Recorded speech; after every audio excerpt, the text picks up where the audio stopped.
எண்ணமெல்லாம் சிறகடிக்கும், எண்களெல்லாம் வழி கொடுக்கும், எந்நாளும் ராஜமுகம், எளியோரின் ஏறுமுகம். எந்த நிலை வந்தாலும் வந்த நிலை மாறாத நமது Rajanilai. Rajanilai TV, channel of astrology.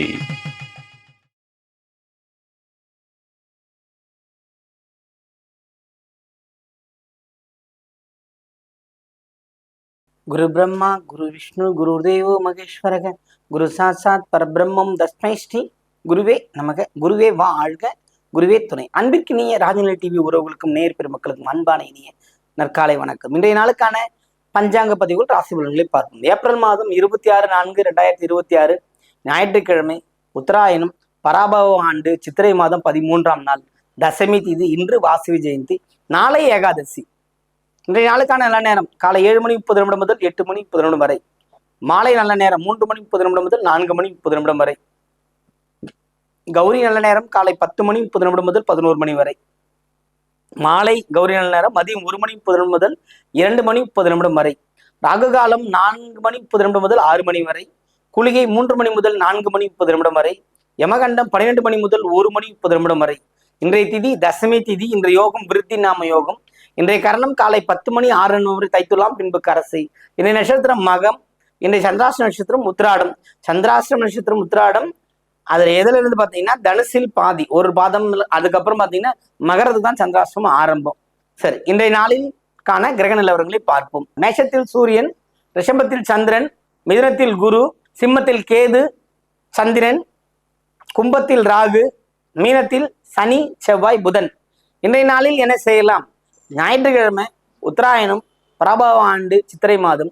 இந்த குளோபலைசேஷன் சொல்றாங்க இல்லைங்களா, சீதோஷ நிலை மாற்றங்கள், கால பருவியல் மாற்றங்கள், இதெல்லாம் எதிர்ந்து வருது அப்படின்னா தூசி சொல்றாங்க, தூசுன்னு சொல்றாங்களே, துகள்கள் பெருசா இருந்தா கல், சின்ன குட்டி குட்டி துகள்கள், அதுலயும் இன்னும் மைக்ரோ லெவல்ல போயிடும். இப்ப சர்க்கரை இருக்குது இல்லைங்களா, பாத்துருக்கீங்களா?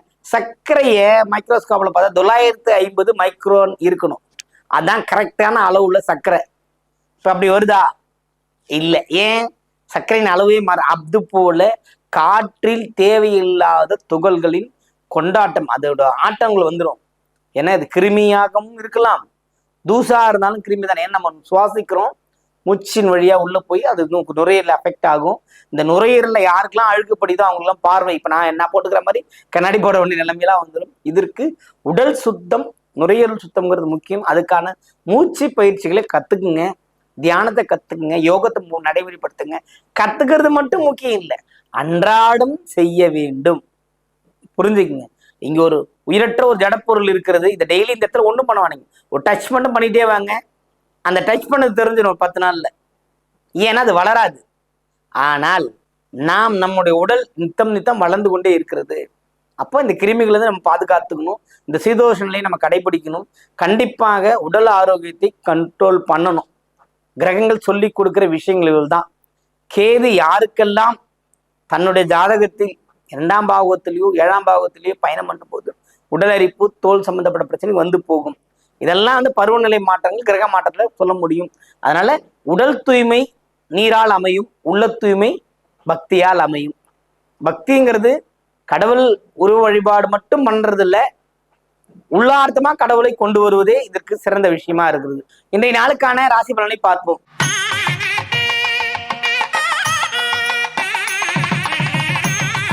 மேன்மை பொருந்திய மேஷராசி அன்பர்களே, சூரியனின் பயணம் மிகப்பெரிய வெற்றியை தந்து கொண்டிருக்கிறது.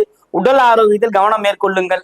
உணவு பழக்க வழக்கங்கள் நிச்சயமாக உங்களுடைய உடலுக்கு ஏற்ற மாதிரி உணவு உண்ண கத்துக்கொள்ளுங்கள். எல்லாமே சாப்பிட்டா தெரிஞ்சிருங்க, அது ரொம்ப முக்கியம் இல்லை. அந்த உணவு நம் உடம்பில் எந்த அளவுக்கு சேர்க்கை பெறும் என்பதுதான் முக்கியம். இந்த உடல் உஷ்ணத்தால் பெரிதும் பாதிக்கப்படக்கூடிய ராசிகளில் முதன்மையா இருக்கிறது மேஷம் மட்டும்தான். உடல் உஷ்ணம் பக்கத்திலேயே பாத்தீங்கன்னா செவ்வாயின் பயணமும் இருக்கிறது. இது ரொம்ப கவனமா இருங்க அப்படின்னு சொல்றதுக்கான நாளாகத்தான் இருக்குது. புதிய புதிய சிக்கல்கள் உடம்பில் ஏற்பட வாய்ப்பு இருக்கிறது. கவனம் தேவையான நாள் இன்று. கவனமாக இருங்கள்.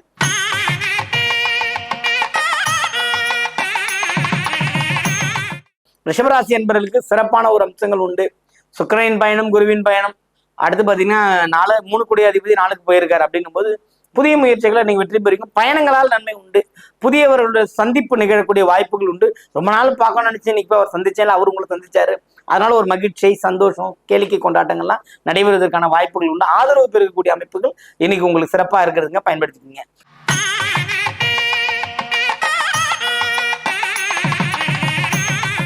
மிதுனராசி என்பவர்களுக்கு பார்த்தீங்கன்னா இதனால் கொஞ்சம் சிறு தட்டு தடுமாறுகின்ற நிலைமை உண்டு. கவனமா இருக்கணும். ஏன் அப்படி சொல்றேன் அப்படின்னு நீங்க கேட்கலாம். அந்த கேள்வி பார்த்தீங்கன்னா, இப்போ சந்திரன் 2ஆம் இடத்துல இருந்தாரு, அதிகாரத்தில் இருக்கும்போது நீங்க என்ன வேணாலும் பேசியிருப்பீங்க. ஆனா அதுவே 3ஆம் இடத்துக்கு வரும்போது தடைக்குள்ள வந்து நிற்கிறாரு இல்லைங்களா. 3ல் சந்திரனோட பயணம்ங்கிறது அவ்வளவு சிறப்பு கிடையாது. அதனால இதுதான் இந்த வார தொடக்கம் முதல் நாள் எடுத்துங்க. இந்த நாள்ல நீங்க அமைதியா இருந்தீங்கன்னா ஏமாற்றத்தை தவிர்க்க முடியும்.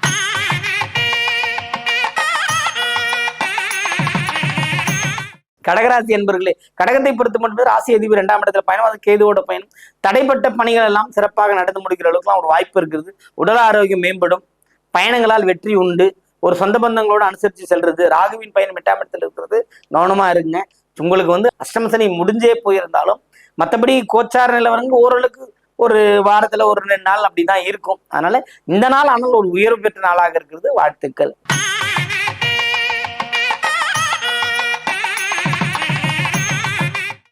சிம்மராசி அன்பர்கள், ராசிக்குள் சந்திரனின் பயணம் பெருமளவில் வந்து நீங்க எதிர்பார்த்த விஷயங்கள் நடக்கக்கூடிய அமைப்புகள் உண்டு.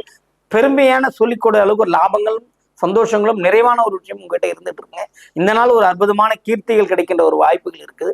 கண்டிப்பான முறையில வந்து வழிபாடு முறைகளால் நீங்க யோகம் பெறுவீர்கள். குழந்தைகளால் லாபம் உண்டு. அதே மாதிரி பணிபுரியும் இடத்துலையும் லாபம் உண்டு. புதிய வண்டி வாகன சேர்க்கையினால வந்து புதுசாக ஒரு அக்ரிமெண்ட் போறது, கான்ட்ராக்ட் கிடைக்கிறதா நீங்க அதை பத்தி பேசுவீங்க. அப்படி ஒரு நல்ல வாய்ப்பு சிம்மத்திற்கு இன்று உண்டு.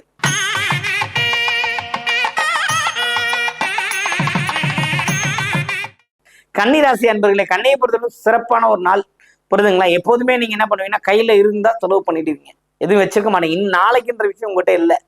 இன்றைய நாள் நன்றாக வாழ்வோமா என்று இருக்கிற கன்னிராசி என்பவர்களுக்கு எல்லாமே ஒரு சிறப்பான ஒரு பலனை தருகின்ற அமைப்பாக இருக்கிறது. நிறைய விஷயங்களை ஜெயிச்சுக்கிட்டே வருவீங்க. அதான் ரொம்ப முக்கியமான விஷயம் புரிதுங்களா. என்னன்னா நீங்க சுவையா சாப்பிட முடியாது, அவ்வளவுதான். அது மட்டும் தான் உங்களோட விஷயம். எது வந்தாலும் நீங்க நினைச்ச மாதிரி அங்க உணவு ப்ரிப்பரேஷனாகி வராது. இருக்கிறது எதா மாதிரி நீங்க கடந்து போகும்போது இந்த நாள் உங்களுக்கு ஒரு செலவுகள் மிகுந்த நாளாக இருந்தாலும் வெற்றி பெறக்கூடிய ஒரு நாளாகவே இருக்கிறது. பயன்படுத்திக் கொள்ளுங்கள்.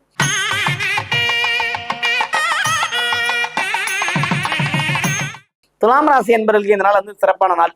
சுகம் பெறக்கூடிய அமைப்புகள் உண்டு. அதே போல வந்து ராசிக்குள்ளேயே ராசியின் பார்க்கின்ற கிரகத்தினாலே உங்களுக்கு நன்மைகள் நடக்கும். இப்போ குரு பார்க்கிற பிள்ளைகளால் நன்மை உண்டு, அல்லது பொதுஜன தொடர்புகளால் நன்மைகள் உண்டு. அது மாதிரி நிறைய விஷயங்கள். இந்த வாய் வச்சு இப்ப என்ன மாதிரி பேச்சாளர், இந்த மாதிரி ஒரு சொற்பொழிவாளர் அப்படின்னு இந்த ராசி பலன் சொல்றவர், இல்லை ஜோதிடம் பார்க்கிறவர், ஒரு ஆசிரியர், இவங்களுக்குலாம் இன்னைக்கு ஒரு நாள்ல வந்து ஒரு அவர்களை பாராட்டப்படக்கூடிய ஒரு நிகழ்வு நடக்கும். சுகபோகங்கள் உண்டாகக்கூடிய வாய்ப்புகள் இருக்குது. வாழ்த்துக்கள்.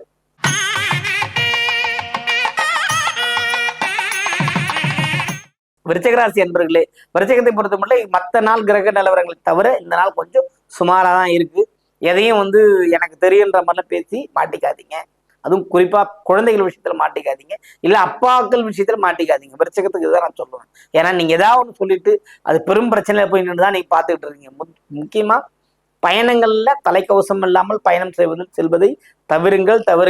நீங்க எப்படி வேணாலும் போங்க, ஆனா எதிர்க்க வரவங்க அப்படிதான் வருவாங்க. இந்த டிப்புங்கிற சுவிட்ச் ஒண்ணு இருக்கிறதே மறந்து போச்சு இந்த நாடு. B6 வந்தாலும் வந்துச்சு, டிப்னு ஒண்ணு இருக்கிறதே மறந்து போச்சு. பார்த்திபன் படத்துல ஒரு காமெடியை வச்சிருப்பேன், லைட் ஆஃப் பண்றது ஒரு காமெடி வச்சிருக்காரு, உள்ளே வெளியே இல்லை. திரைப்படத்தெல்லாம் சொல்லலாம், வேற வழி இல்லை. அப்படிலாம் ஒரு கண்டுபிடிப்பு B6 எதுக்கு வந்தது? நம்ம எலக்ட்ரிஷியன் விஷயத்துக்குள்ள எலக்ட்ரிக்கல் ப்ராப்ளம் வரக்கூடாது. 24 hours அந்த வந்து வண்டி வாகனம் இயங்கும் போது அந்த லைட் போய் அங்கே கரண்ட் எரியும் போது வண்டி வாகனத்தில் நிறைய சேமிப்புகள் உண்டாகன்ற அந்த சிஸ்டம் கொண்டு வந்தாங்க. டிப் கூடவா பண்ண முடியும்? அது கூடவா பண்ண தெரியல இரவு நேரத்துல. இதுதான் ரொம்ப முக்கியம். அதுவும் குறிப்பா அந்த விருச்சிகம், மேஷம், சிம்மம் போட்ட ராசிக்காரங்க வந்து அதை பத்தி கவலையே பட மாட்டாங்க. இன்னும் எக்ஸ்ட்ரா 2 லைட் போட்டு ஓட்ட ஆரம்பிச்சிடுறீங்க. எதிர்க்க வரவங்களை கொஞ்சம் கண்காணிங்க. அது போல இந்த விருச்சிக ராசிக்காரர்கள் பயணத்துல கவனம் இருக்கணும். தலைக்கவசம் இல்லாமல் பயணம் செய்யக்கூடாது. குறிப்பா சொல்ல போனா தொழில் செய்யற இடத்துல வந்து வாயை சுத்தமா மூடிட்டு வேலை செய்யணும், அவ்வளவுதான். மற்றவங்களுக்கு தேல் மாதிரி கொட்டிக்கிட்டு உட்காந்துட்டு இருக்க கூடாது. அப்ப சொந்த பந்தங்களும் உங்ககிட்ட பேசாம போயிடும். பார்த்துக்குங்க, கவனமா இருங்க இந்த நாள்ல.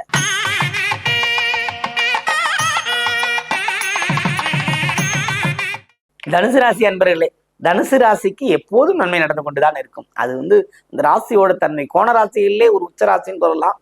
திரிகோண ராசிகளே ரொம்ப பர்ஃபெக்டான ராசின்னு சொல்லலாம். தனக்கானதுக்கு அப்புறம் தான் எல்லாமே.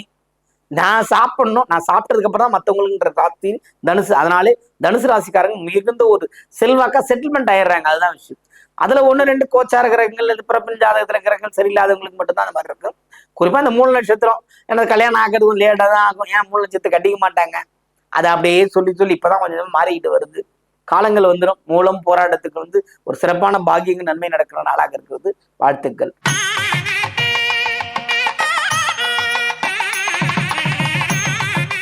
மகர ராசி அன்பர்களுக்கு ரொம்ப சிறப்பு.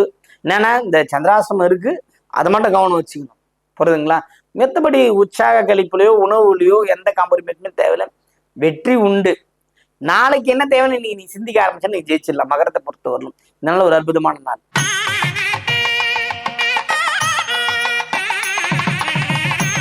கும்பராசி அன்பர்களே, கும்பத்திற்கு ராகுவின் பயணம், சந்திரனின் பயணம் எல்லாமே ஒரு யோகத்தை தந்துகிட்டு இருக்கு.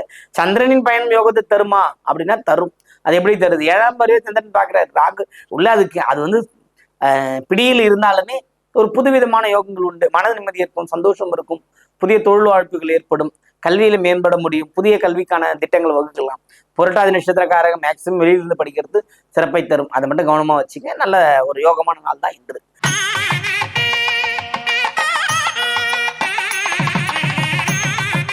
மீனராசி என்பர்கள், மீனத்தை பொறுத்த மட்டும் தேவையற்ற கோபம், தேவையற்ற சொல், தேவையற்ற செயல் இதெல்லாம் நீங்க இன்னைக்கு செய்வீங்க. கொஞ்சம் கவனமா இருங்க. தேவையானதை மட்டும் செய்யுங்க, தேவையில்லாத பயன்படுத்தாதீங்க. இன்றைய நாள் எச்சரிக்கை தரக்கூடிய நாளாக இருக்கிறது. பயன்படுத்தி கவனமாக இருங்கள். வாழ்த்துக்கள். வாழ்க வளமுடன், வாழ்க வையுங்கள்.